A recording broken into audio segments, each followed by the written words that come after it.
शिव, जो ब्रह्मांड की अनंत शक्ति है, वो सिर्फ एक आध्यात्मिक प्रतीक ही नहीं, बल्कि प्रतीकों का खजाना भी है जो विज्ञान से जुड़ा है। शिव के हर प्रतीक का गहरा मतलब है, जो आध्यात्मिकता और आधुनिक वैज्ञानिक अवधारणाओं को जोड़ता है। आज हम शिव के त्रिशूल के पीछे के फैसिनेटिंग साइंस, AUM नमः शिवाय मंत्र और रहस्यमयी तीसरी आंख के बारे में जानेंगे। भगवान शिव के हाथ में जो त्रिशूल है, वो सृजन, पालन और संहार की 3 शक्तियों का प्रतीक है। वैज्ञानिक दृष्टिकोण से यह प्रकृति और ब्रह्मांड में देखे जाने वाले साइकिल्स से मेल खाता है। सृजन का मतलब जन्म और आकाश गंगाओं, तारों और जीवन के निर्माण से है। पालन सिस्टम्स में स्टेबल पीरियड्स को दर्शाता है, जैसे पृथ्वी पर संतुलित इकोसिस्टम्स। संहार परिवर्तन का प्रतीक है, जैसा कि सुपरनोवे या पदार्थ के प्राकृतिक क्षय में देखा जाता है, जो नई शुरुआत का रास्ता बनाता है।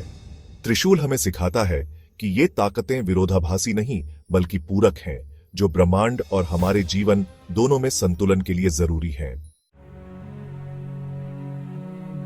AUM नमः शिवाय सबसे शक्तिशाली मंत्रों में से एक सिर्फ एक आध्यात्मिक मंत्र ही नहीं, बल्कि वैज्ञानिक इंप्लीकेशंस वाला एक वाइब्रेशनल टूल भी है।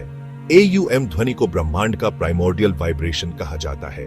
स्टडीज से पता चला है कि AUM का जाप एक ऐसी फ्रीक्वेंसी पर रेजोनेट करता है जो मन को शांत कर सकता है, स्ट्रेस कम कर सकता है और फोकस बढ़ा सकता है। न M शिवाय का हर सिलेबल 5 तत्वों से जुड़ा है, न पृथ्वी के लिए, म जल के लिए, शी अग्नि के लिए, वा वायु के लिए या आकाश के लिए। इस मंत्र का जाप हमारे भीतर इन तत्वों का सामंजस्य बिठा सकता है, जिससे शारीरिक और मानसिक स्वास्थ्य अच्छा रहता है।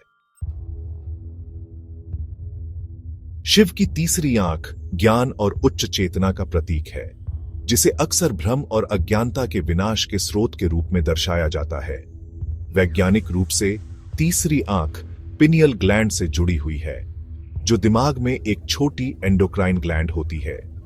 पिनियल ग्लैंड मेलाटोनिन बनाकर नींद जागने के साइकिल्स को रेगुलेट करती है और माना जाता है कि ये आध्यात्मिक अनुभवों में भूमिका निभाती है। प्राचीन योगिक अभ्यास, जिनमें ध्यान और अजना चक्र, तीसरी आंख का चक्र पर ध्यान केंद्रित करना शामिल है, पिनियल ग्लैंड को उत्तेजित करते हैं। इससे इंट्यूशन भी आ सकता है, क्लैरिटी आ सकती है और ब्रह्मांड के साथ जुड़ाव का एहसास हो सकता है। क्या यही शिव की तीसरी आंख के बायोलॉजिकल बेसिस हो सकता है? शिव के प्रतीक सिर्फ पौराणिक आर्टिफैक्ट्स ही नहीं, बल्कि सार्वभौमिक सत्यों के कालातीत रिप्रेजेंटेशंस हैं, जिन्हें विज्ञान समझने लगा है।